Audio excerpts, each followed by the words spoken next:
Ladies and gentlemen, gals and pals, holes and poles, welcome back. I am your host, the Armchair Grump, and we're going to be doing the pack opening video today as we were able to get enough coins to get another 10 packs of March of the Machine Aftermath. Now, I did say on another video, I actually read the card wrong. So you get a bonus card when you get these Aftermath packs. So let's go over here real quick to the store. I read this card wrong. I've been playing Magic for quite a long time. I'm just stupid also.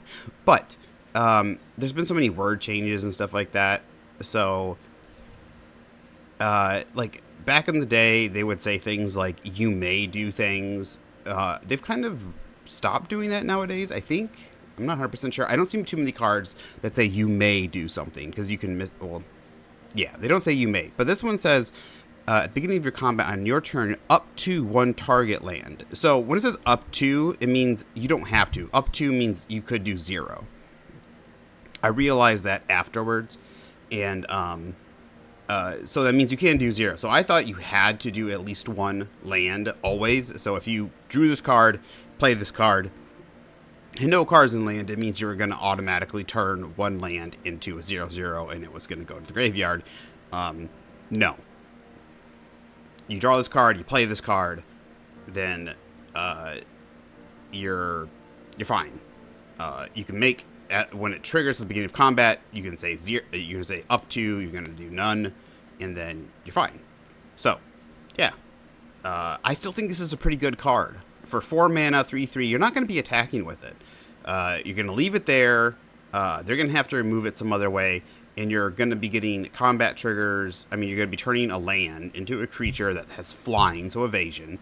And then it's going to be power toughness equal to the number of cards you have in hand. And of course, you're probably going to be having you're going to be playing it in like a control shell or a flash shell or, something like that in some sort of blue-green control-y shell. Or tempo shell, where you're drawing a lot of cards, trying to keep a lot of cards in hand, and then it also, when those land creatures hit, you're going to be getting to draw a card. So it's going to keep your hand full. That just sits out there and turns a land into a creature. It does it every single turn. I think this isn't bad. Obviously, at 4 in a legendary, you might want like something like this to be a little less expensive, but I think it might work better in a band control shell. But I still really like it. I think it's good. So we got another copy of this, and we're going to go ahead and open these packs. Let's just go ahead and hop right into it. I'm sorry if I sound a little nasally. I haven't done any videos for almost a week now, and that's simply because I got a really bad cold. Not really bad, but I sounded all stuffed up. I had really bad drainage and stuff. From my little sister. I went and spent some time with my sister. She got back from a trip from her middle school, and she had a cold.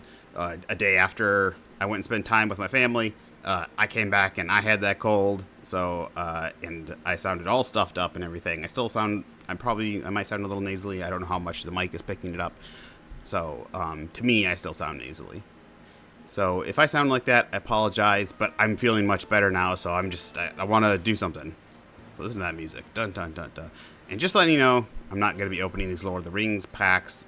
I don't know what I'm going to do about this set. If they do a rework where you can get a version of the cards that aren't Magic or Lord of the Rings, I might go ahead and do it. I'm not sure. Like, I can get an alternate version. I might go ahead and get those alternate versions. I'll have to see if they do that. I thought there was something like that happening, that they were going to be doing that for a lot of these black border cards, but I don't know. I implore you, don't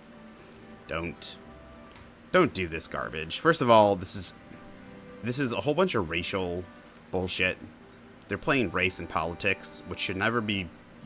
They shouldn't be doing this as a company and pulling it into Magic the Gathering. They're race swapping people. They're calling you racist if you don't like it, and the fact that you're insulting and destroying something that is made for everybody, Lord of the Rings, and these characters are meant to be something, and then you you're like, no, they got to be black now. And on top of that, I don't know how other people don't find it insulting. They're like, black people don't have anything. It's literally like, it's like giving that. It's like I would find, like, I find it when I had nothing. Like, I wasn't poor, but like there's a lot of times like I didn't have video games, or I wasn't allowed to do certain things when I was a kid. And it was like, I couldn't do these things. And then people were like, oh, you can have this, or you can have that. It's like, when people do stuff out of you for pity, that's kind of what it is. Oh, we'll turn these white characters black for you. You can have this. You can have our hand-me-downs. That's what it is. It's a hand-me-down thing. It's so stupid. But anyways, I'm not gonna be doing them. I'm not gonna be using them. I'll be making decks outside of them. We'll find something to do without them. I wish I could get. You can't delete them, can you? I would give them away to somebody who wants them, I guess. But yeah. So let's do this. We almost have enough to do March of the Machine. I'll go ahead and might buy a pack. But yeah, let's just go ahead and crack into it. March of the Machine Aftermath. So this is going to have a lot of the March of the Machine stuff, so we're going to have quite a few of these. There are uncommons. Okay. So Rugged Highlands. This is the dual lands. Enters tap, gain a life. This is green and red. Etched Host of Doombringer. We've got plenty of copies of this. Mainly the thing that's really important is the rares. We're missing quite a few rares.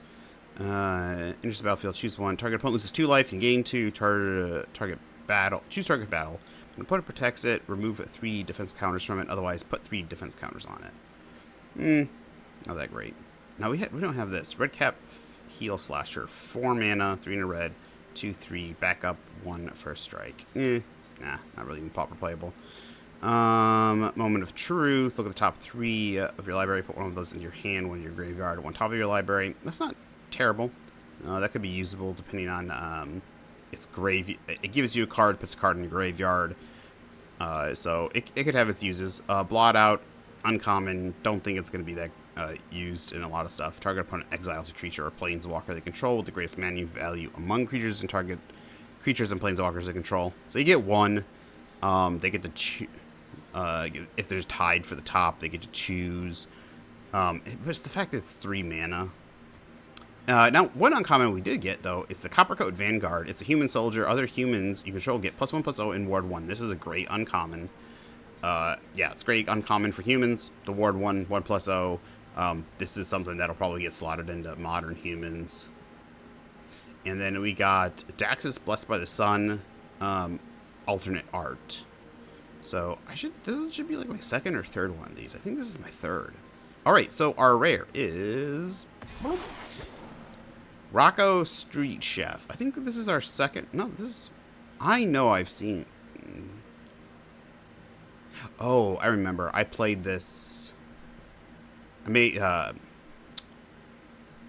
the Momir.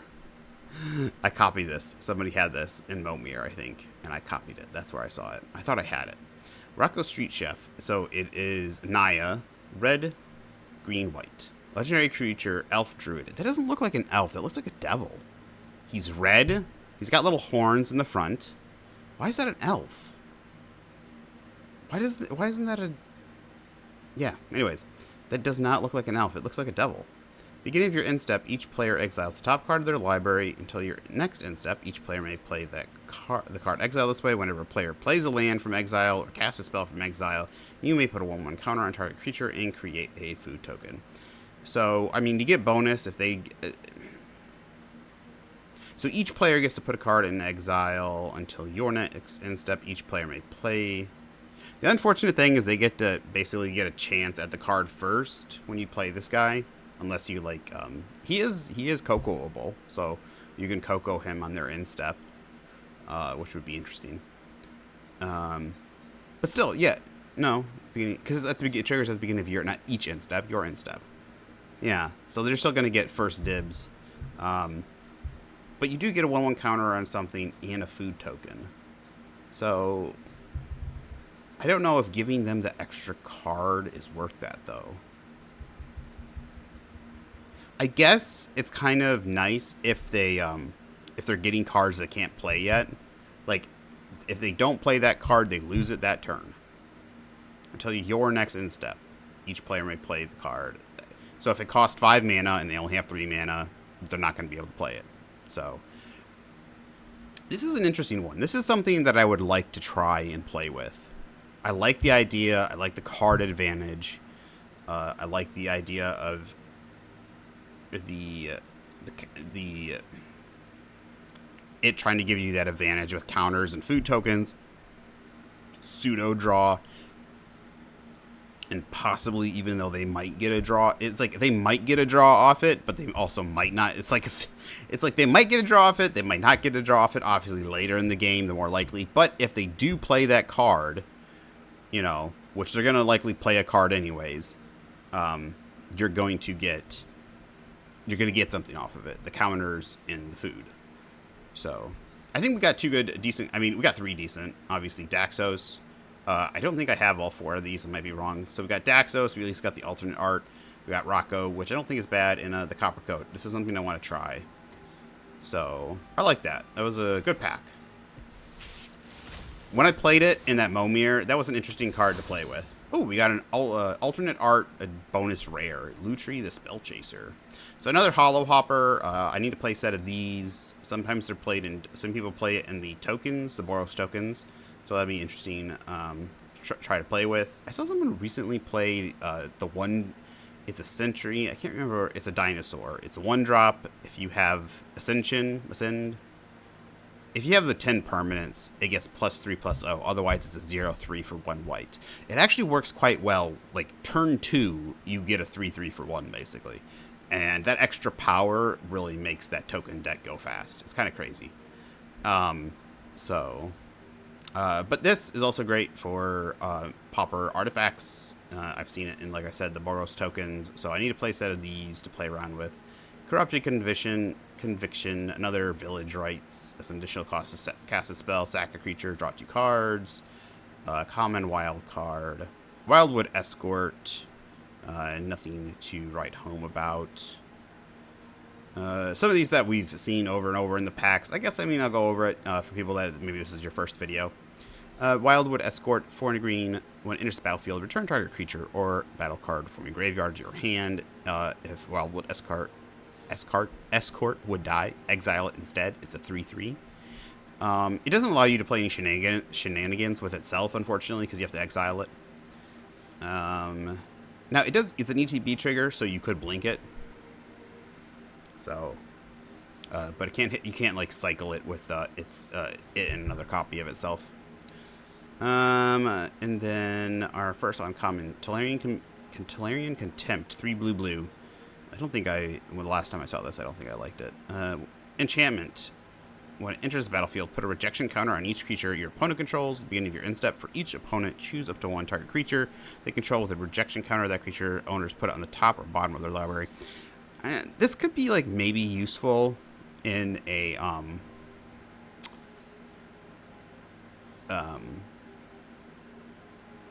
this wouldn't be the worst thing in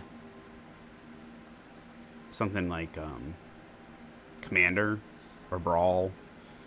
If there's death triggers, if it's indestructible, there's a lot of situations where destroy and all those kind of things. The other thing is that ETBs. So again, you can blink the enchantment and you can constantly put counters on stuff and you can get rid of the most annoying thing. It's just not gonna save you if you're gonna die that turn, or you're not gonna put it in the battlefield and then everything's gonna go away kind of scenario. You have to have, you have to be in an okay situation. So it's not a Wrath effect. It's an interesting card, but it's not gonna replace the Wrath effect, and it's not gonna.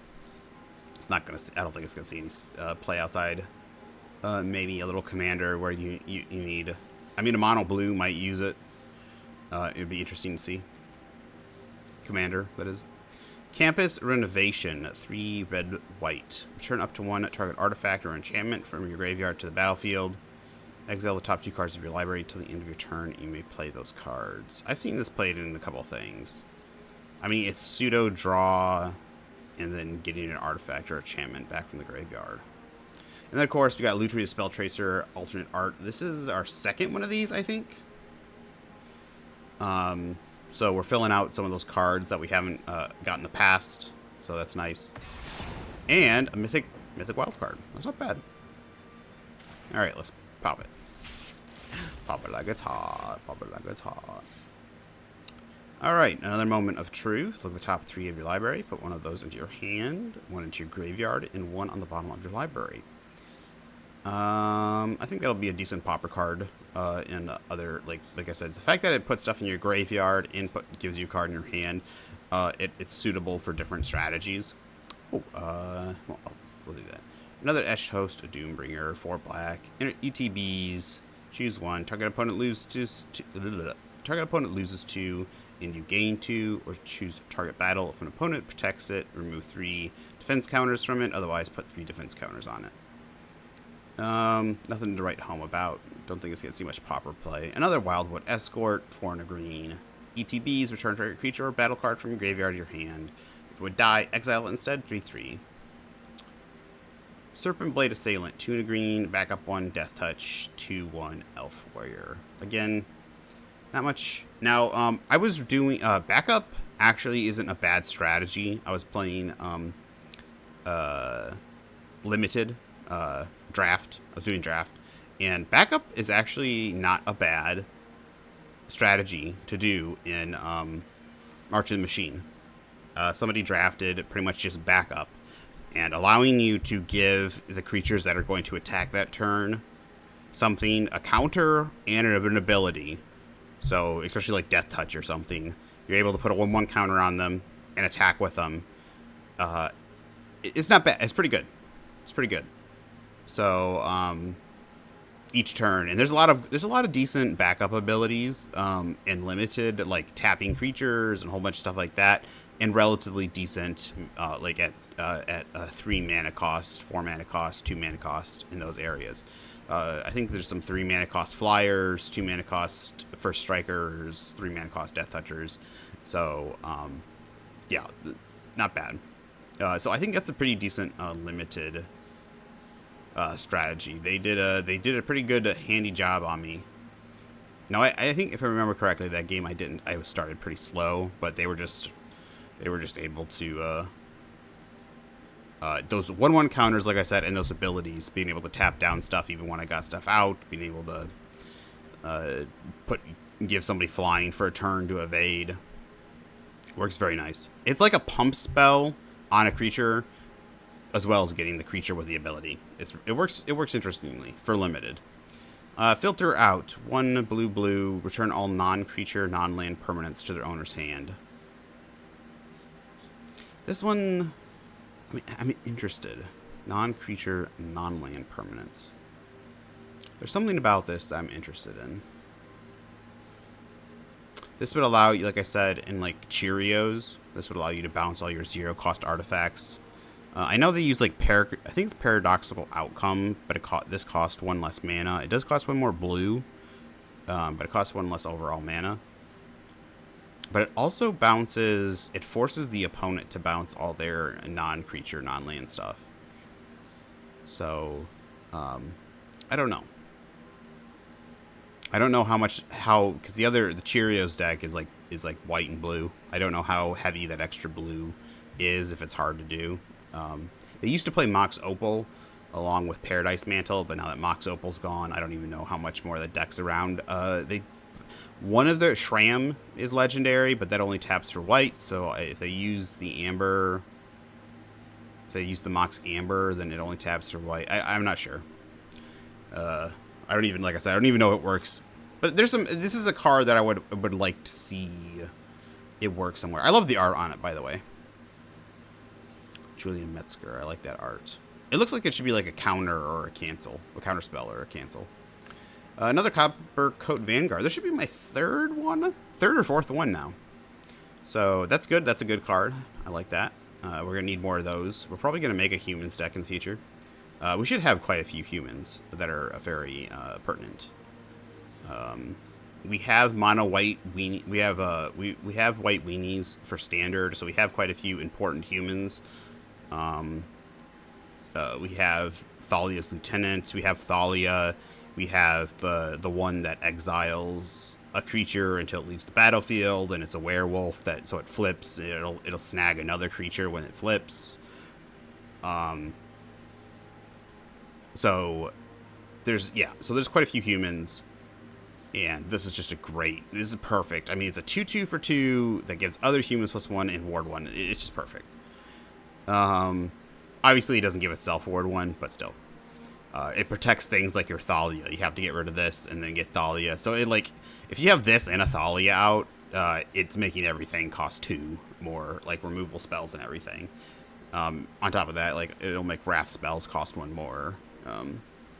Thalia makes, but it just it's kind of a mono. You can do human mono white humans hate bears almost. So there's a kind of like little hate bear strategy with humans, which I like. All right, and the rare is the Kinrith's Royal Funeral, 2 white black. In a legendary enchantment, it enters the battlefield. Exile up to 2 target legendary creature cards. Movies. From your graveyard, you draw X cards and you lose X life, where X is the greatest mana value among cards. Exile this way.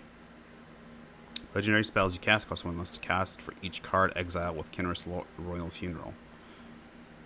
So obviously, for the more copies that you play, there's battlefield, exile up to 2 target legendary creature cards from your graveyard. You draw no, because it would when you exile them from your graveyard. Exile up to 2 target legendary creature cards.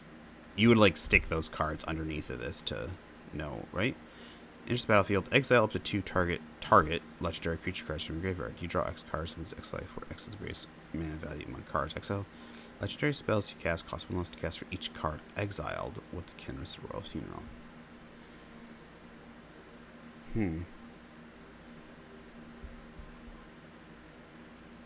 I'm trying to think here. I think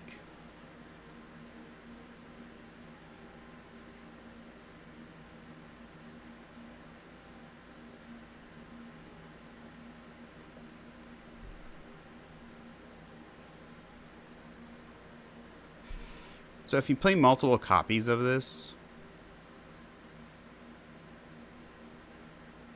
say you play a copy, you exile 2 things.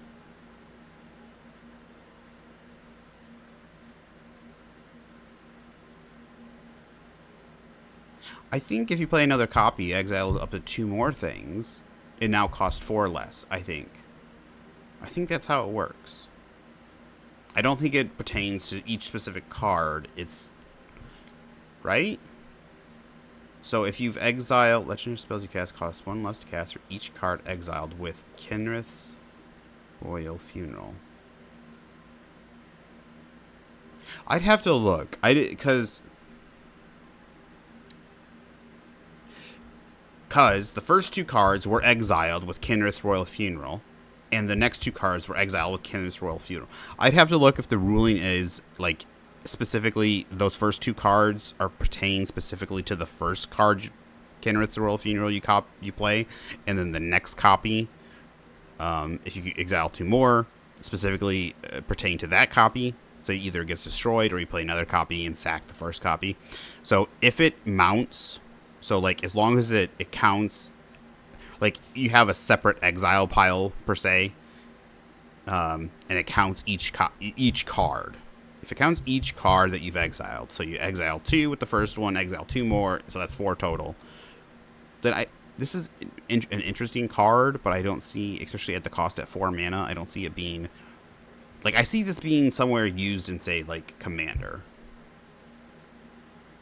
where legendaries could be very useful, but you draw X and you lose X at the highest CMC. Like, you could play this for 4, like, a card could be 3 CMC, you draw 3, lose 3.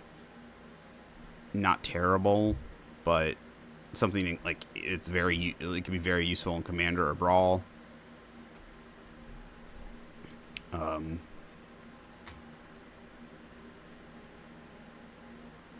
It's an interesting card, the way it's worded, but maybe it's a little too tricky. But unfortunately, the only thing that it discounts are legendary spells. So, unfortunately, you gotta play, like, yeah, The fact that it only discounts legendary spells, I think it's not very unfortunate. The main thing that I like is that you get to draw cards at a set cost, so you can net more for 4. If you have 4 mana and you're able to exile a 6 CMC card, say you like pitch something in your graveyard that's 6, that's a legendary creature. Then for 4 mana, now you do lose 6 life. So I mean, I guess it depends on the deck, but being able to draw 6 for 4 mana is not bad. And then we got a alternate art copy of Tetsuko Umezawa Fugitive. This is a fun little card. This is a good commander card if you play like a lot of I play Chaloon, the Storyteller, and you play a lot of mana dorks who have a lot of 1 toughness, a lot of 1 power, and they turn into basically all unblockables. So that's really cool. Then also there's a lot of fun combos, or a lot of fun stuff you can do with her. It also allows you to like put certain equipments on there. You can get like stuff in for like drawing cards, poison counters, a lot of stuff. So that's fun.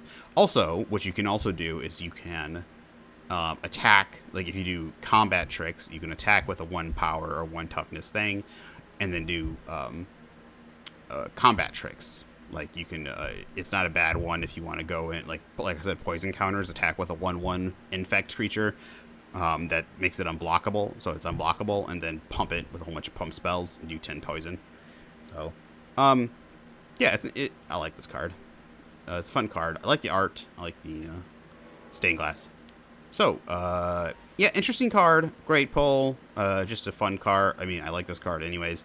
So, this is going to be our 3rd one, too, of this one. So, we got to be getting close to having all this. Did we get an extra rare? We got an extra rare. Nice. Kithkin Billy Rider. 2 white. 1/3 double striker Kithkin Knight. Not much to write home about.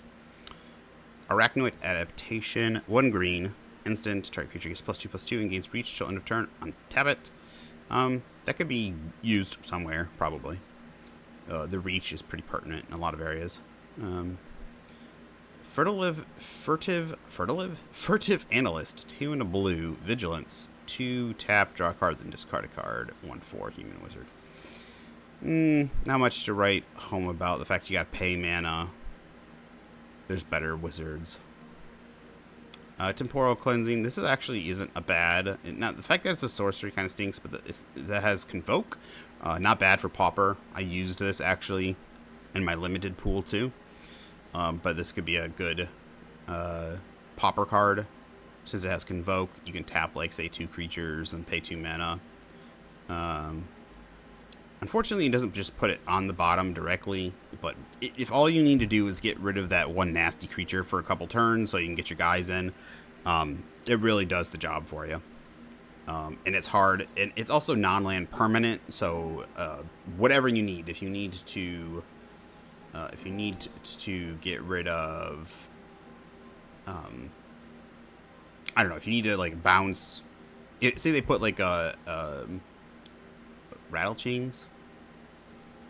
No, if they put like an enchantment on your creature, like your best creature, say you're playing like slivers, pauper slivers, or something, and they put an enchantment, Oblivion Ring, on one of your muscle slivers or something, or they put it on something, and you need that extra damage or whatever to swing in, then all of a sudden if you just got a Temporal Cleansing, then either you pay the 4 or you tap a creature, pay 3. The fact that you can reduce the cost. Set Adrift would be another one, of course.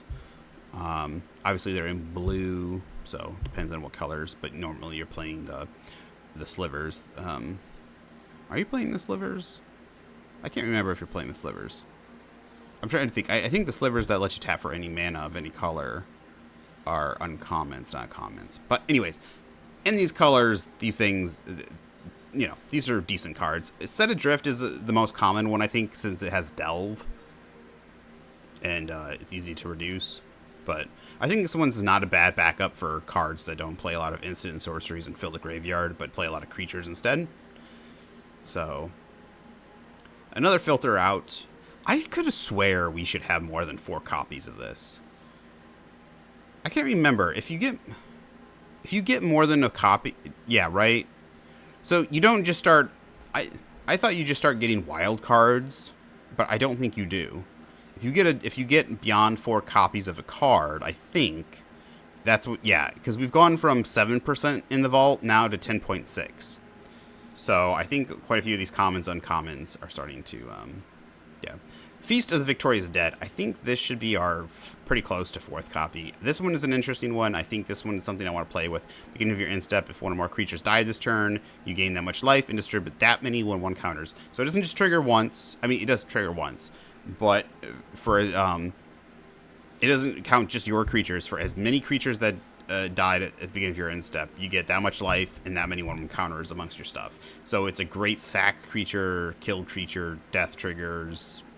It's a great payoff card for just 2 mana. It sits on the battlefield and does it at each of your end steps. So I'm surprised I don't see a lot more of this yet. I like it, though. It's a great commander card, too, for 2 mana. If you have a sack death trigger deck, this is a great payoff to just... Yeah, great payoff. All right, so our bonus rare. This is our first one. Arena Dauntless General. White, black, legendary creature, human soldier, 2/2. So it's 2 mana, 2/2. When it enters the battlefield, exile target player's graveyard. Oh, that's not bad. Sack it. Humans you control gain hexproof, indestructible till end of turn. That's going into the humans deck. I mean, it's black and white, so yeah, I don't think that's a huge problem. They play a lot of white cards. I think the black... I mean, they play like... you know, they play a lot of cards that let you tap for any color for a certain creature type. So, yeah. Was it like Secluded Courtyard? I can't remember. There's the one from Kamigawa. Yeah, this is great for humans. Sack it, humans you control gain. Yeah, so black-white humans. This is perfect. Graveyard Hate, stapled on a card, and hexproof indestructible just by sacking it. Perfect. In our rare. So we want 4 of these if we're going to play humans. Ooh, and we got another we got a bonus mythic. Well, I mean, our rare is a mythic. Vorniclex, the Voice of Hunger. This is the original one. So 8 mana, legendary creature, Phyrexian Praetor. I like the art. I like the inky blotchiness. Like, I like it. Kind of like that Phyrexian oil, kind of. But it's also kind of harder to see. It's cool, but at the same time, like, I like the art, but I don't think I like it per se for the card. I would like to have it, like, on my wall, but I don't know if I would like to have it on the card. But I think this is our 2nd copy. I wish it would tell you, like, 2nd, 3rd, 4th. It'll tell you if it's your 1st copy, but...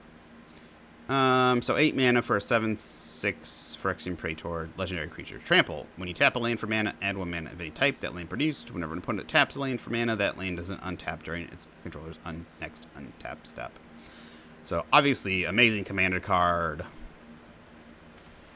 Next pack. So, that was a great pull. I don't see many people play that. I don't know if that's legal in Explorer. I would assume it's legal in Historic. They play the other... If it was legal in Explorer, they would definitely play it, right? I think they... No, because it's too much mana. I think you can... I can't remember. I don't know if you can... No, I don't think you can snag the other one with Storm the Festival. I don't think the other one costs 5 mana. So, I don't know. I would definitely play... I would want to play that if you could in the Storm the Festival deck, simply because it works like another copy of Nissa Who Shakes the World. Nissa Who Shakes the Booty. Double tapping for mana. And it also stops... they only get... they can't untap their mana for a turn. That's pretty painful. I would have to see the legality, though. I don't know... Those special cards, I don't know which sets these... This symbol right here, I don't know what set. I don't know if they're legal in Explorer or only Historic.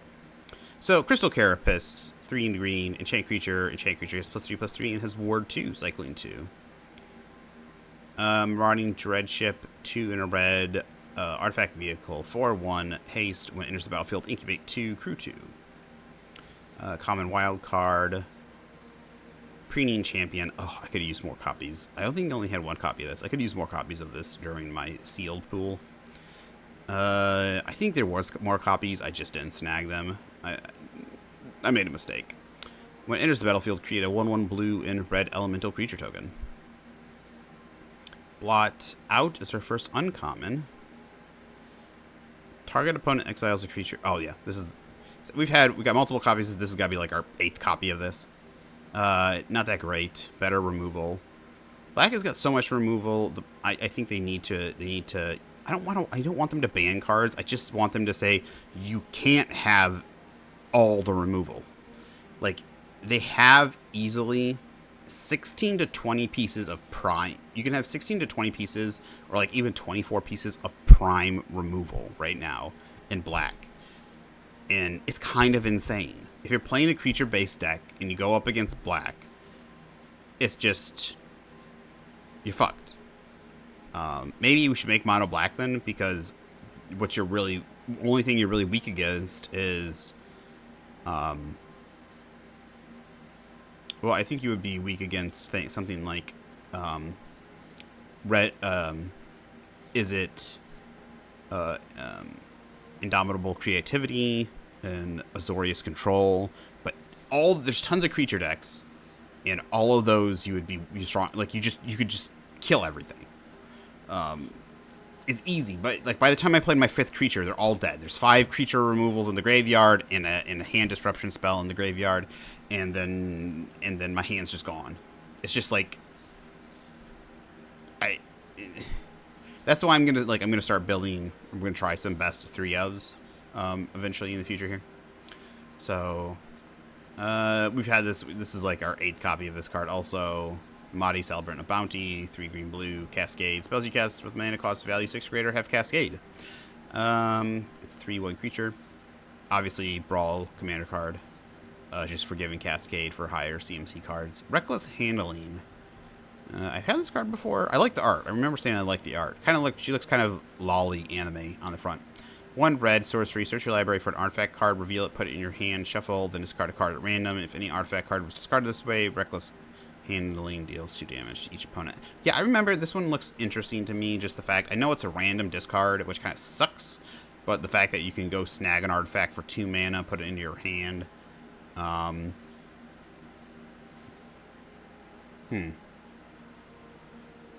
I wish it did the discard did the damage equal to the CMC.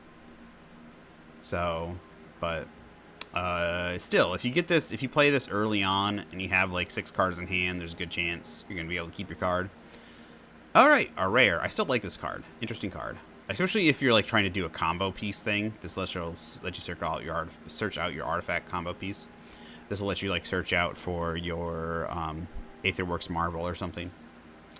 And our rare is Mythic Wildcard. Is that our 2nd Mythic Wildcard? I want to say that's our 2nd. All right, next pack. We're blazing through this video. Someone's like, what are you talking about? You're like 40 minutes in. We got another double rare. Double rare. Windscarred Crag. That's the red-white ETB, gain a life. I like that. That's got, who is that? The Cenobite lady. Grand Cenobite. I remember her name. But she's my favorite design. I just like her hat. Pyretic Prankster. 1 in a red, 2/1, 3 in a Phyrexian black. Transform it. Only as a sorcery. When it dies, each opponent sacks an artifact or a creature.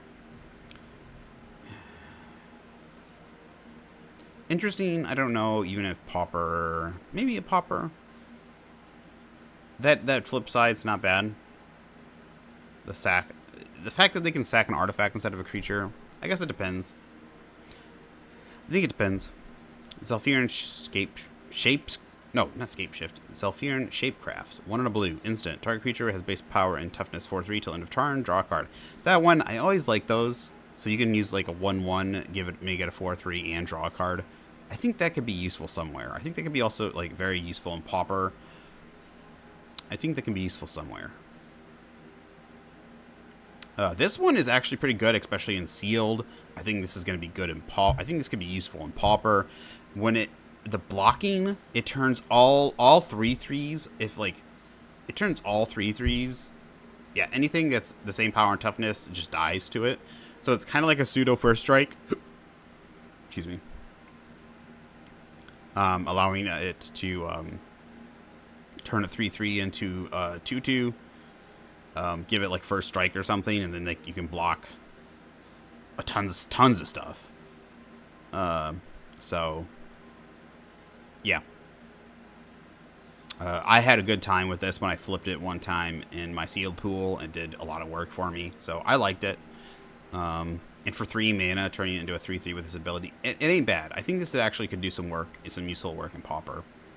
And like I said, paying the 2 life isn't that hard. I mean, of course, it could get you stuck if you only have 2 life left, but I mean, it's kind of a risk you could pay. So you could even stick it in a mono blue.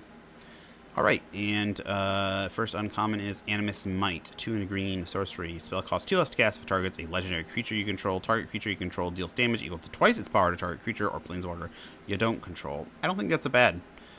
So for 1 green sorcery, you could do twice damage from a legendary creature. This could be very useful in like green-white humans or some sort of like a little splash deck. Removal. I'm trying to think if a little mono green stompy with a lot of legendaries. So, all right, we got an uncommon wild card. I like the art on it too. It looks like, what is it? Where the wild things are? It kind of looks like that creature from the Wild Things are. That purple creature thing. I like that. It kind of looks, yeah. It kind of reminds me of where the Wild Things are. Uncommon wild card. So we got a bonus rare. Leyline Immersion. Okay, so it's not a Leyline card. It's in an aura, so it's not a Leyline. But it has something, like, she's, like, on the ley lines. She's, like, absorbing them. So 3 and a green. Enchantment aura. Enchant legendary creature. Oh, only enchant legendary creature. Enchant creature has Ward 2 and tap, add 5 mana in any combination of colors. Spend this mana only to cast spells.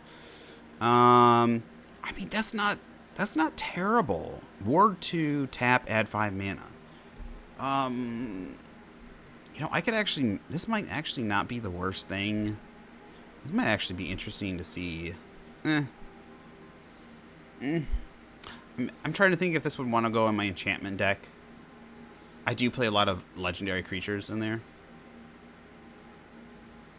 Because they have a lot of key abilities and stuff for enchantments. But I don't know. I don't know. I like what it does, though. Unfortunately, the fact that it only hits legendary creatures, it could work very well in not Pauper, in Commander. Obviously, if your Commander is a I can't remember what its name, but there's a 3-drop commander that taps for the highest amount of power. Whatever your highest power is among creatures, it taps for that much green. I can't remember the name, but well, I don't know if that works well with this one. But there's a lot of commanders that tap for mana, that want to do mana production, and yeah, and there's usually a lot of legendary creatures, and so if anything, you could slap this on your commander, gives Ward 2, and if you don't have a big creature on the battlefield, it'll allow you to at least tap for 5 mana no matter what. And 4 mana is not that big, so I think this could be useful in some areas. I don't see it obviously playing in something like Standard, probably, unless there's like a little, unless there's a combo deck, like a combo for it, but definitely Commander. The Ward 2, I think, is kind of pertinent. If it didn't hit just legendary creatures, I definitely think it would be more useful. Alright, let's go ahead and see what we get. Hey, we got another Mythic Urbarisk the Hidden. So this is the original Urbarisk. Hidden. 5 mana. Creatures you control have haste. Creatures your opponent control enter the battlefield tapped. So instead of having first strike, this one, Hasty Basty Boy. I like this one. It kind of looks like a machine. It looks like something from Metal Gear Rising: Revengeance. It kind of looks like one of those dogs or something. So that's cool. This is our first one. So now that I think we have most, if not all, I know we have. I can't remember her name now. We have the white one. We have the white Praetor. We have Vorniclux. We have Urberus. I think we have the black one. I think the one we don't have the old Gitaxian. I think that might either we're missing the black one and the blue one, Gitaxian, or we're just missing Gitaxian. So yeah. So we're making our way and getting all of them. It's probably the only place I'll get all of them because most of them are still pretty expensive. No, I actually have the original Gitaxian. I lied. I did get that. I got that. It's like $27, but I like traded in a whole bunch of. I didn't trade in cards. I traded like playing. I was like doing like Friday Night Magic and Commander Magic and stuff like that, and I was able to. Like if you play, you get like a ticket that's worth like you pay $5 to play. You get like a $3 like you get at least a reward. You get like a pack. Either you get a pack of Magic cards for coming and playing as a base reward, or you get a $3. So you know it's $4 for a pack of Magic cards, or you get a ticket that says you can get $3 from anything in the store. And I kept saving up the tickets until I could get a card from the thing, and one of those things was I got the one thing I remember getting was a Platinum Imperium. After a while, then I got like what was the black? I can't remember what it's called, but there's the black sorcery, one in a black. It's a tutor. It's like the original tutor that lets you go search anything up. I can't remember what it's called now, but it lets you go search anything up and put it in your hand. It's the original tutor. It's not demon tutor. It's some demon something or something demon or something like that. But it's one in the black, and then I also got the Gitaxian. Maybe Gitaxian wasn't $20. Maybe it was only like $10. They fluctuate all the time depending on. I think it was after like it had recently gotten printed in like vintage Magic or something. So that's usually when I do. I try to get those things. Is like I see the prices and I'm like I just can't do it, and then I wait, and then all of a sudden they'll get printed in something like that. Like the fetch lands got printed, not like within the last 2 years. They got printed, and I started buying them because they were like $16 and stuff. Before they were like $40 a piece. Same thing with other cards. Like they're like 3 times as much, and then they'll get. I'm just like I can't do it, and then all of a sudden they get announced they're getting reprinted. So at least Wizards was doing that. Wizards was doing some things I liked, and then all of a sudden they started doing a lot of things I didn't like. But all right, next pack. Beat up, boo. Urn of the Godfire. 1 tap. 2 add 1 mana of any color. Sack it. Destroy target creature or enchantment. This feels like it could be used somewhere. Just somewhere. I'm not quite sure where yet. This one was a good limited card. The Convoke. I tried making a Convoke deck. It worked all right. Simulate Essence. Counter target creatures or battle spell unless it's controlled base 4. If they do, incubate 2.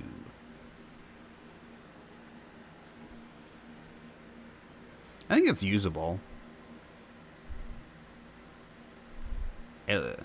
Oh, we got another Copper Coat. Nice. Yeah, so we should have 4 Copper Coats now for sure.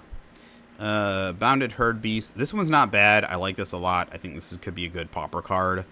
4/5 for 5 isn't amazing, but then just pay for it like next turn, or being able to get it later into a 7/5 Menacer is pretty nasty. So yeah, first uncommon Copper Coat Vanguard. Good card. That should be our final copy of that. We're up to 12.1, so we've gotten quite a few. With these packs, we've gotten quite a few double copies. Death Rattle Oni. 6 in a black. Flash. This spell costs 2 less to cast for each creature that died this turn. When it enters the battlefield, destroy all other creatures that were dealt damage this turn. I'm interested in this card. It's an interesting card. I think, unfortunately, it's uncommon, but there's something about it that I want to try. I like it. Training Grounds. Activated abilities of creatures you control cost 2 less to activate. This effect can't reduce the mana, and that costs 2 less than 1 mana. This is a reprint of an older card, isn't it? I think it is. Activated abilities of creatures you control cost 2 less to activate. This effect can't reduce. Yeah, this is a reprint. I like it. This is our first one, though. So, okay. So, bonus rare again. We've gotten quite a few bonus rares in these packs. So, these are pretty decent. These are pretty decent. Oh, there we go. Crux, Titan of Death's Hunger. Yeah, so I really do kind of suggest these aftermaths. We have gotten, what, half the packs so far have been double rares. We've gotten the rare and then a mythic or, you know, a double rare. Alternate art double rare or something. So, yeah, so we got another, we got the Elder Giant. This, I'm going to eventually make red-black sack, and this will probably be on there now. Red-black legendary creature, Elder Giant, 6/6. When it ETBs, sack it unless it escaped. When it enters the battlefield or attacks, each opponent discards a card. Then each opponent who didn't discard a non-land card this way loses 3 life. Escape. Black, black, red, red. Exile 5 other cards from the graveyard. The fact that when I really think they should have taken off when ETBs or attacks. Maybe it should have been when it deals damage. When ETBs or deals damage to a player. That way you at least could get away with chump blocking it. Like, they would get at least the 1 ETB trigger. Or technically 2, because you pay 2 mana, it hits, you get it, and then you exile it, you get it again when it comes from the graveyard. But just automatic hit, automatic trigger when it attacks is just killer. And then it just keeps coming back from the... There's nothing you can do. You have to exile it. It just keeps coming back from the graveyard. It just... It's... The giants. That's why... was it Uriyo? The green-blue one got permanently banned from, like, most things. But this one isn't. This one's still... They really pushed these giants. I mean, yeah, they really pushed them. There was only 2 of them, though, right? I think there was the Elder Giants, anyways. There was only 2 of them. So, but that's good. I mean, we got... That's a pretty good pack. This could be fun to play around with, and it's a great commander card. This is a great card. Got a 4th copy of this, so, I mean, bam, right there. So, yeah, let's go ahead and get in the next pack. Dig into it. And we got... So after this video, we got 8 rares, 6 mythic rares. I'm gonna be making a video for building the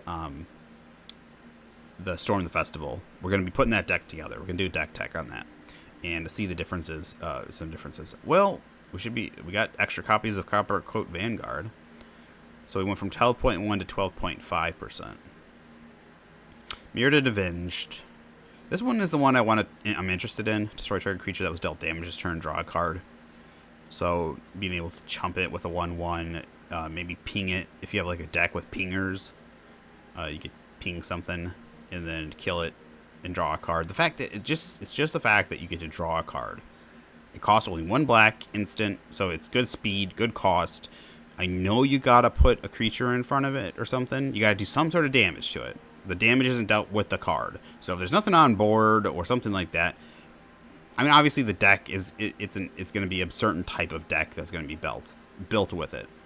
But if you have a deck that has like a creature that dies, shoots something for a damage, normally it wouldn't kill the creature, but then you could do this, but it also then replaces itself. So there's something about this. I think also the fact it's pauper, so there's something about it that I think that could be good.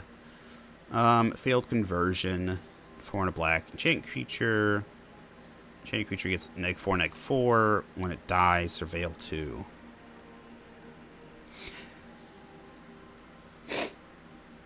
Excuse me, my nose. At 5 mana, I don't think it's that good. Convoke, target creature gets +2/+2, gains flying until end of turn. I mean, it's kind of your basic. The Convoke is good. I could see this being a sideboard card. Hanger Scrounger, 2 and a red. 2/1, back up 1. When this creature becomes tapped, you may discard a card if you do draw a card.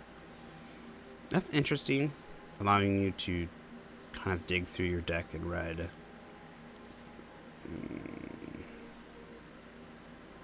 It'd be interesting to see that in Pauper, but... Huh. I don't really see it. I like that backup ability, being able to give another card for a turn. I'm going to ETBs. A discard, draw a card. But of course, I'm just not... Nah, I just don't think it's good enough. It'd be, like I said, it'd be interesting, but it's interesting. But at the 3 mana cost, I don't think it's gonna... Extra copy of Coppercoat Vanguard, so obviously this will go towards our vaults. I'm pretty sure this is like our 5th or 6th copy now. Another copy of Animus Might. We should be... I love the art on this one, but multiple copies of this now.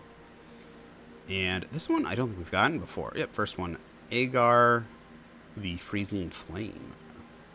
Giant Wizard. I like this art. This is good art. Red and blues always work well together. Colorless, a blue-red legendary creature giant wizard. Excuse me, just a second.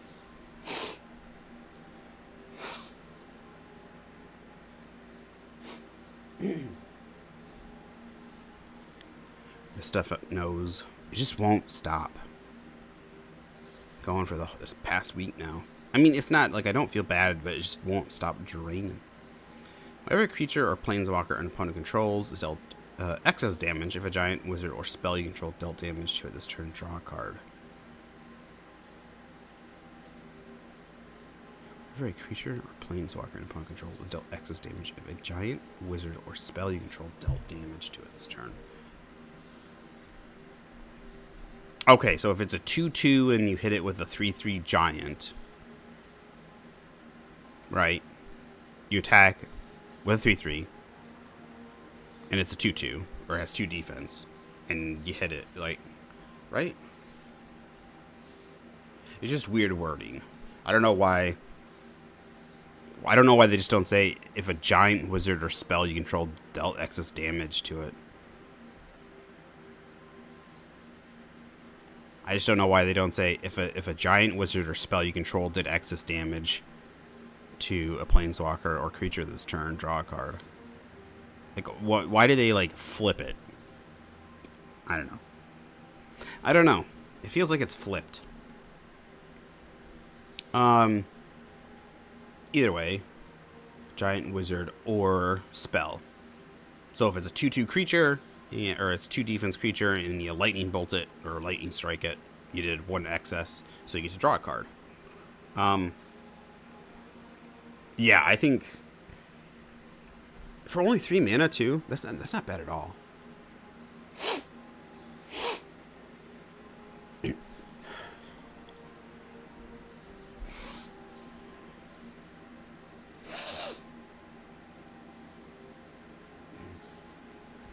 I really apologize. It's murdering me.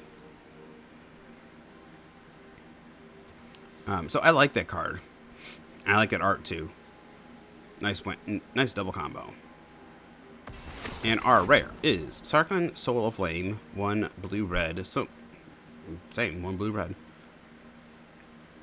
Dragon spells you cast cost 1 less to cast. Whenever a dragon ETBs under your control, you may have it. This card become a copy of it till end of turn, except its name is Sarkhan, Soul of Flame, and it's a legendary in addition to its other types. So,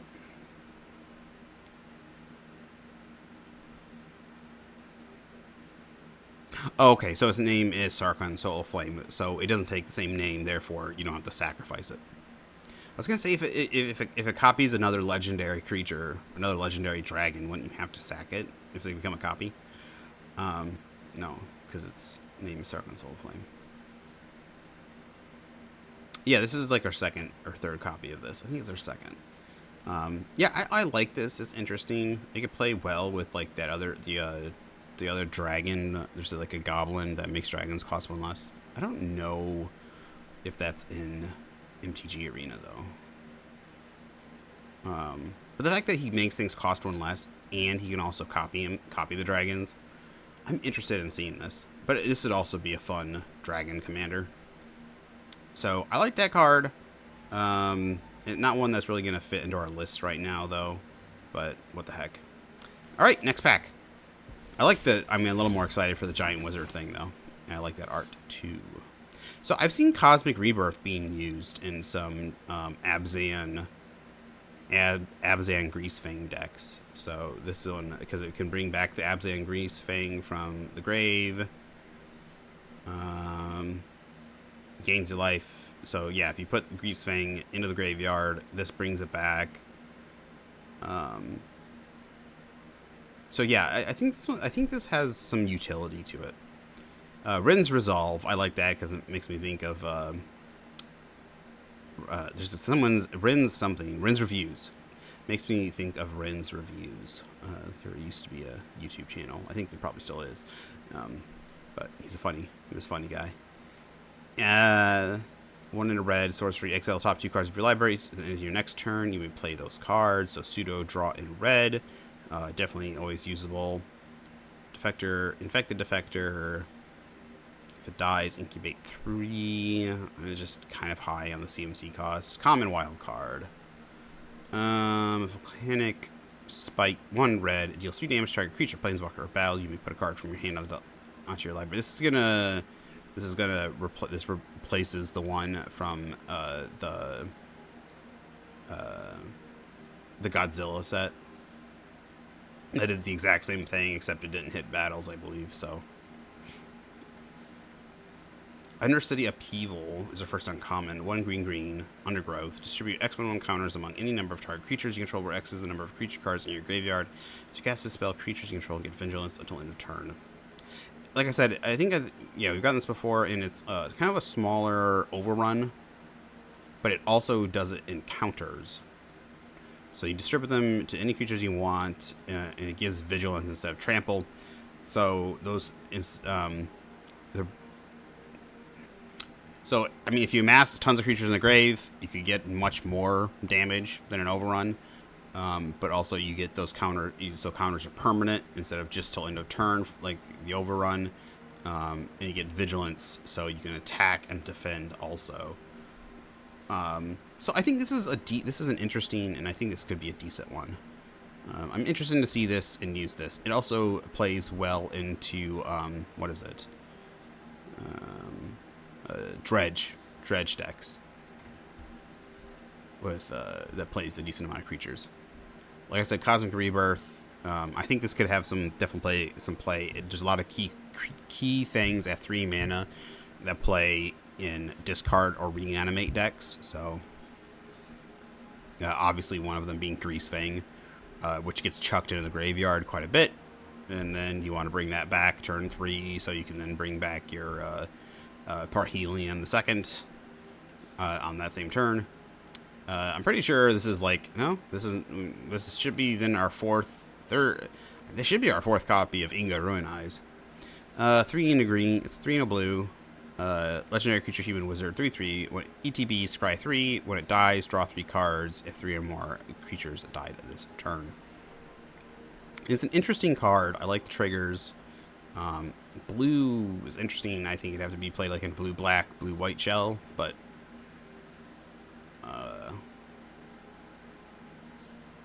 let's go ahead and see what our rare is.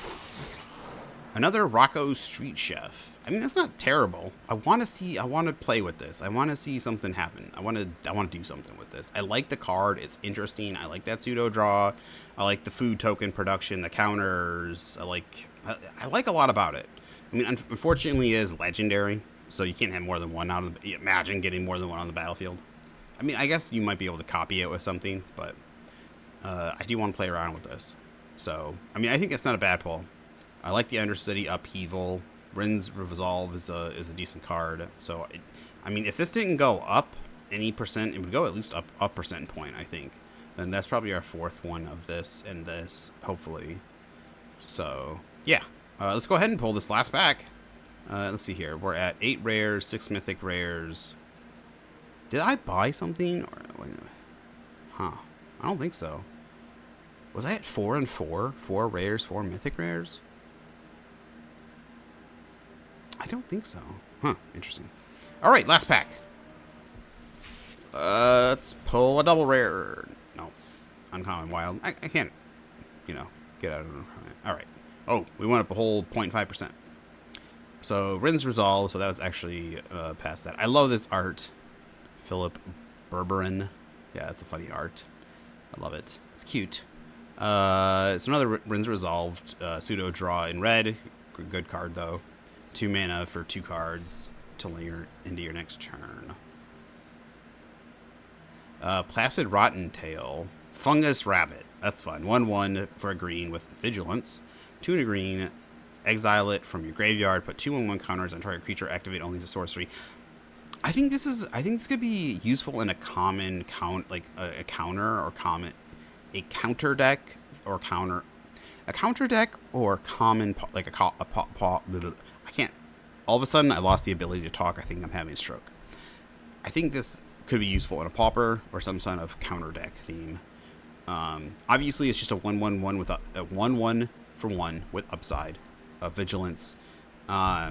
But then just being able to put the counters on stuff. Activate sorcery, sure. But there's not much other.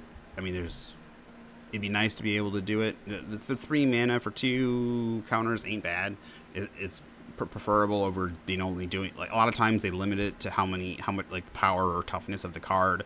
So you're getting, like, it's a creature with upside for the cost, like a 1/1 for 1 with upside. That then becomes basically a sorcery in your graveyard. So I like it along with the art. I want to see this card do something. Like I said, even if it's just pauper, the fact that you can do counters, I think that's very useful in a lot of stuff. So Halo Charge Scab, 4 and a blue. ETBs. Each player mills 2, then you may put an instant, sorcery, or battle card from your graveyard on top of your library. Instant, sorcery, or battle card. I'm trying to think. I think there's an Auramancer, but that's 4. This might be useful to some people in Pauper. I know there's a 4 mana cost Wizard. It's a 2/2 for 4, I think. Then there's also a Wall. There's a Mnemonic Wall 0/4 for 5. So this could replace Mnemonic Wall, which I think that's also instant or sorcery. So this could do instant, sorcery, or battle. I don't know if there's any common battles, though. But if it's a 4/4 for 5 instead of a 0/4 for 5, this might just straight up replace Mnemonic Wall. So some pauper decks might want this. And also, it's not a double blue. It's a single blue still. So what... Oobies. I'm trying to think. What deck is Mnemonic Wall? I think it's in the one with the Diluvian Horror. It's one of the mines. Urza's Mine, Urza's Tower. Yeah, it's a Tron. It's Tron Control. It's like 5-color Tron Control, I think. I think that's what they play the Mnemonic Wall in. I could be wrong about that, but I'm pretty sure Mnemonic Wall is something that is played somewhere in Pauper. So I'd have to.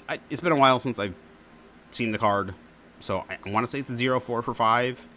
And I know Auramancer, I think, is a card that's also used here and there, as being able to replace it. So Halo Charge Scab could be just I mean, the fact that it's a beater now. It doesn't have Defender. It's a beater for 5 mana. And it's not that hard to be able to play it when you got those Tron lands. So, and I don't think the Tron lands are banned. I think they might have been banned at one point and then brought back. It's been a while since I played Pauper, so... Paper Pauper, that is. I only play with friends right now. I haven't played any competitive, so... we have a little bit of a different play group. I mean, you know, rules. I mean, we go off older stuff. Crystal Carapace, 3 and green. So, anyways, I think this could be usable in Pauper, anyways, for what it does. 3 and a green, enchant creature gets +3/+3 and has ward 2, cycling 2. I like the card. It worked well in limited for me, giving me that ward 2 and the 3/3, and also being able to just dip it and draw a card if it wasn't what I needed. But overall, I don't think it's going to see much play anywhere else. Of course, I love this card, Feast of... I don't love it, but I think it's a good card. I like it. I see it useful in a couple different areas. I think it could have a explorer or standard or one of those decks built around it with a sack if there's a sack deck around it, or just death. Like even if you want to play this and you have like I don't know, if you have like indestructible and wrath something, yeah, mainly a sack or kill deck, then this is gonna play well with it.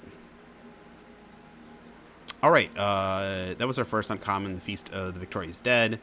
And this is an alternate art uncommon, Velduk, Keeper of the Flame, 2 in a red.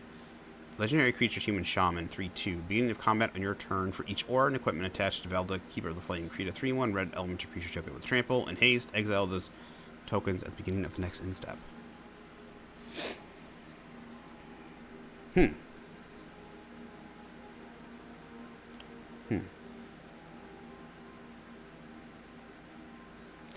I mean, I see that playable some places. If you have this in, say, an artifact equipment deck, obviously.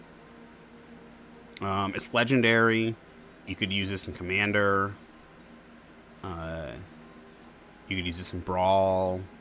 It doesn't have to be a Commander, but, you know, something like that. So it's similar to, was it Kimba's Call Regent that gives, or there's one that gives you 2/2 cats for each equipment attached to it. Now these go away, but they're 3/1s. Do they have trample? Yeah, they have trample and haste. So they give you that damage right then and there. So you can just chuck them at people's faces. They're like, it's like throwing a lightning bolt at somebody's face. Well, a lightning bolt at somebody. They can't block it, but you don't have to attack with him to trigger it, so that's nice. I like him. And I like that art too, the stained glass window. So, uncommon wild card, and our last rare is, come on, drum roll, please. Mythic. Ooh.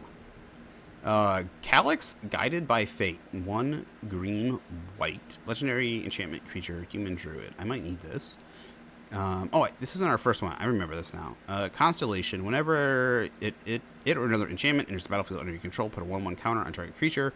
Whenever Calyx or an enchanted creature you control deals combat damage to a player, you may create a token that's a copy of a non-legendary enchantment you control. Do this only once each turn. Yeah, I need that for my enchantment deck. It's an enchantment. When it or another enchantment ETBs, put a 1/1 counter on target creature, so that's good. It counts as enchantment. It counts also as a creature. The 1/1 counter, the constellation trigger, and then also whenever it or an enchanted creature you control deals combat damage to a player. It only triggers once each turn, but anything, as long as an enchanted creature or Calyx hits a player, I can make a copy of another enchantment, non-legendary enchantment.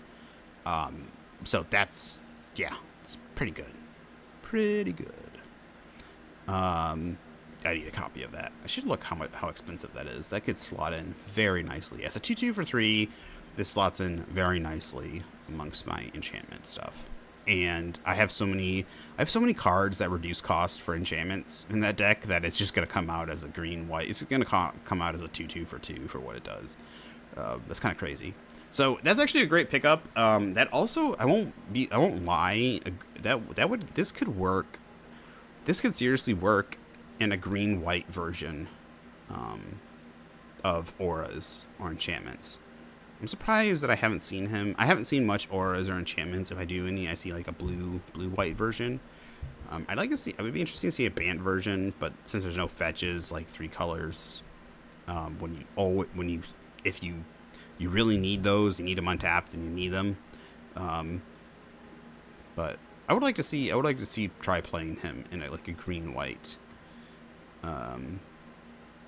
Yeah, I would like to try seeing him in a green-white auras deck or enchantment deck for Explorer. So I like that. That's a pickup. That's a good pickup, though. I like that card. Not a bad one for our last pack. So that should be our second one, I think.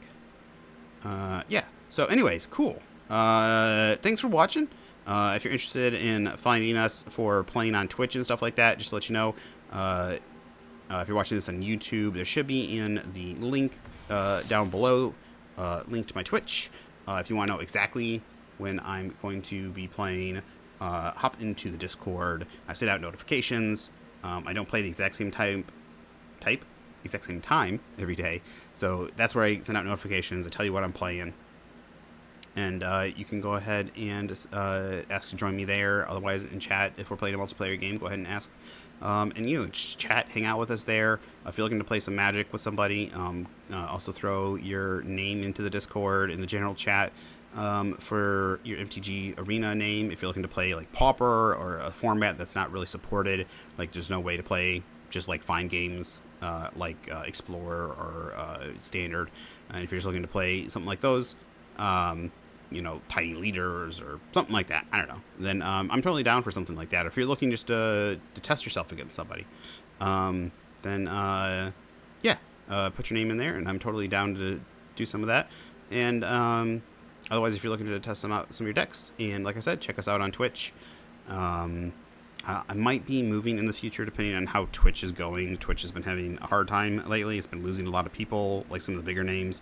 The company's not seeming to do so very well in the news. It actually, I don't know how close say it's close to closing or something, but it's losing a lot of people. I don't know if it's going to go through a rebranding. I don't know if it's going to get sold. I don't know. So if there's plans in the news to move for me to maybe if something happens to Twitch, I might go over to YouTube. Unfortunately, I stream through my PlayStation, so the only options I have right now is to stream to Twitch or to stream to YouTube. So a lot of people are going over to Kick, I think it's called, which sounds like a pretty decent option, but I'd have to wait until I get either until they give an option to stream to Kick on the PlayStation, or to get a PC that I can stream through OBS or StreamYard or something, so I could record and stream at the same time. But that's in the future. Same thing. That's where I would give updates. I give all my updates, all that kind of notifications there. If you're watching this on YouTube, thank you. I greatly appreciate it. It looks like Midweek Magic is still here. What is this? Future Precons. Let me check real quick. I thought the Midweek Magic would be over. Ends in an hour and 20 minutes. Today's event is Future Precons. These pre-constructed decks are geared. Progress from the latest of your SAS chains checks. Is this... Oh, no, okay, this looks like it's... I was expecting this to be from Lord of the Rings. It's not. Grave Secrets, Growing Hope. Yeah, I'll play some of this. Yeah, we'll do this. Next video is going to be this, and then we'll go ahead. That way we can get the rares and the rewards. And then we'll go ahead and play some... and then I'll go ahead and do the deck construction. I will see you guys back in a little bit. Well, for me, it'll be a little bit. Otherwise, I don't know how far apart the videos will be. Otherwise, thank you for watching. Thanks for checking that out. We got quite a bit of stuff that we need, and also the really important part is getting those extra couple rares, rare wilds, and mythic wild cards. Hopefully, we'll be very close to being able to put Storm the Festival together. And also we got quite a few of those uncommon humans, so maybe we'll be able to put humans together. I got quite a few of the humans already, so I'll just see what I'm missing, and we'll go ahead and check that out. So I will see you guys in a little bit, or for the next video. I hope you guys have a good one. Bye bye now. Get on out of here.